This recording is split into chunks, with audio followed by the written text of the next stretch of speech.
یہ قرآن ایک بابرکت کتاب ہے جسے ہم نے آپ صلی اللہ علیہ وسلم پر نازل کیا تاکہ لوگ اس پہ غور اور فکر کریں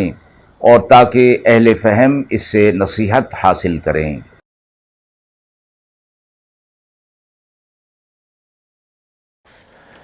بسم اللہ الرحمن الرحیم۔ السلام علیکم ورحمۃ اللہ وبرکاتہ۔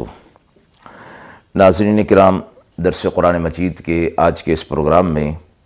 ہم سورۃ طٰہٰ کی آیت نمبر 123 تا 127 کا ترجمہ اور تفسیر پیش کر رہے ہیں، اور آخر میں پوچھے گئے سوال کا جواب ہوگا۔ اعوذ باللہ من الشیطان الرجیم، بسم اللہ الرحمن الرحیم۔ قال اهبطا منها جميعا بعضكم لبعض عدو فإما يأتينكم مني هدى فمن اتبع هداي فلا يضل ولا يشقى ومن أعرض عن ذكري فإن له معيشة ضنكا ونحشره يوم القيامة أعمى قال رب لم حشرتني أعمى وقد كنت بصيرا قال كذلك أتتك آياتنا فنسيتها وكذلك اليوم تنسى وكذلك نجزي من أسرف ولم يؤمن بآيات ربه ولعذاب الآخرة أشد وأبقى۔ آیات مبارکہ کا ترجمہ ملاحظہ فرمائیں۔ فرمایا اترو یہاں سے دونوں اکٹھے ہو کر ایک دوسرے کے دشمن ہو کر، پھر اگر پہنچے تمہیں میری طرف سے ہدایت تو جو کوئی میری بتائی ہوئی ہدایت پر چلے گا سو وہ گمراہ نہ ہوگا اور نہ کسی تکلیف میں پڑے گا، اور جس نے اعراض کیا میری یاد سے تو اس کے لیے تنگی کا جینا ہوگا، اور ہم اس کو قیامت کے دن اندھا کر کے اٹھائیں گے۔ وہ کہے گا اے رب کیوں اٹھایا مجھے تو نے اندھا، اور میں تو تھا دیکھنے والا۔ فرمایا جائے گا یوں ہی پہنچی تھیں تمہیں ہماری آیتیں، پھر تم نے انہیں بھلا دیا، اسی طرح آج تجھ کو بھلا دیا جائے گا۔ اسی طرح ہم بدلہ دیں گے اس کو جو حد سے نکلا اور ایمان نہ لایا اپنے رب کی باتوں پر، اور آخرت کا سخت عذاب ہے اور باقی رہنے والا ہے۔ آیت مبارکہ کی پہلے حصے کے اندر آدم علیہ السلام اور حوا علیہ السلام کو یہ حکم دیا گیا کہ وہ زمین کی طرف چلیں، زمین کی طرف ان کو بھیجا جا رہا تھا، اور یہ فرمایا گیا کہ اب آپ زمین پر رہیں گے، اور دونوں زمین پر جانے کے بعد جو آپ کی اولاد ہوگی ان میں باہمی عداوت جاری رہے گی، اور یہ عداوت اس لحاظ سے کہ ان کی زندگی کو بھی تلخ بنا دے گی۔ ایک احتمال یہ بھی فرمایا گیا کہ یہ خطاب حضرت آدم اور ابلیس دونوں کے لیے ہو، اس صورت میں یہ واضح ہوگا کہ دنیا کے اندر جا کر شیطان کی دشمنی انسان کے ساتھ جاری رہے گی، لیکن آیت کا سیاق و سباق یہ بتا رہا ہے کہ یہ احتمال حضرت آدم علیہ السلام اور حوا علیہ السلام کے لیے ہے، کیونکہ پچھلی آیات کے اندر بھی ذکر ان دونوں کا ہی چل رہا تھا، اور آیت کے اگلے حصے میں بھی یہ فرمایا گیا کہ پھر اگر تمہیں پہنچے میری طرف سے ہدایت تو جو کوئی اس ہدایت پر چلے گا وہ گمراہ نہیں ہوگا اور نہ اسے کوئی تکلیف ہوگی۔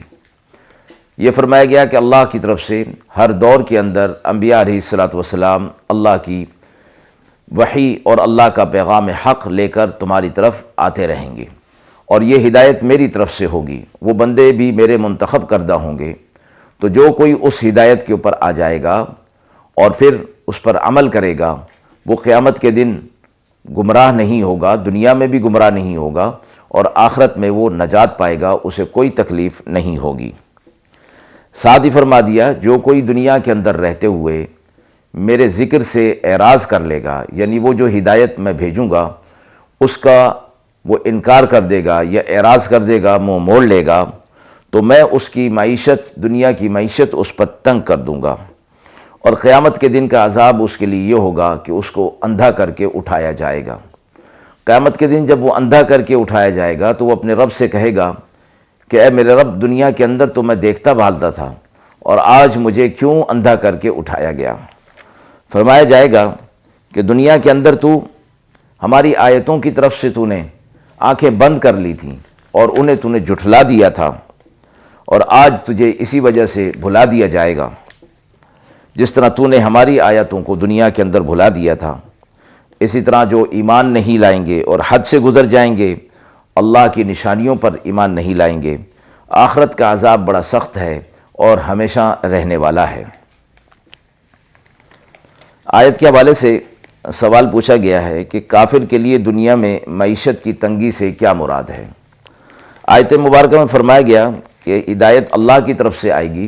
لیکن جو کوئی اس ہدایت کی طرف سے اعراض کرے گا تو اللہ نے فرمایا کہ ہم اس کے لیے دنیا کے اندر اس کی معیشت کو تنگ کر دیں گے۔ مراد یہ ہے کہ دنیا کا مال و متاع تو انہیں بہت زیادہ دے دیا جائے گا، لیکن اس مال و متاع کی فکر ان کے دل کے اندر بڑھا دی جائے گی، اور پھر اسی مال کو بڑھانے کے سلسلے میں وہ دنیا کو ہی سب کچھ سمجھ لیں گے، اور دنیا کے اندر جو آرام اور آسائش وہ سمجھیں گے کہ اسی مال سے ہی ہوگی، لیکن اس مال سے ان کو قلبی سکون میسر نہیں ہوگا۔ یہ تو مشاہدے کی بات ہے کہ دنیا کے اندر مال و دولت والے وہ سمجھتے ہیں کہ اسی سے ہمیں آرام اور سکون ملے گا،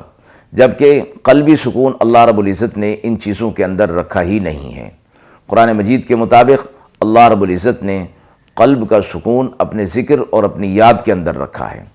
مال کے پیچھے پڑھ کر، دنیا کے پیچھے پڑھ کر جب وہ اللہ کو بھلا دیتے ہیں تو ان کے دل سے اللہ رب العزت قلبی سکون کو بھی ختم فرما دیتے ہیں۔ اسی معنی میں فرمایا گیا کہ ان کی معیشت جو ہے وہ تنگ ہو جائے گی۔ دوسرا معنی اس کا یہ فرمایا گیا کہ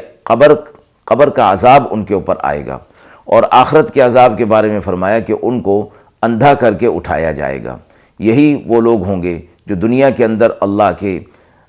کلمہ حق سے اور اللہ کی بھیجی ہوئی ہدایت سے اعراض کر رہے ہوں گے، منہ پھیر رہے ہوں گے۔ تو دو قسم کے عذابات، ایک معیشت کی تنگی کا،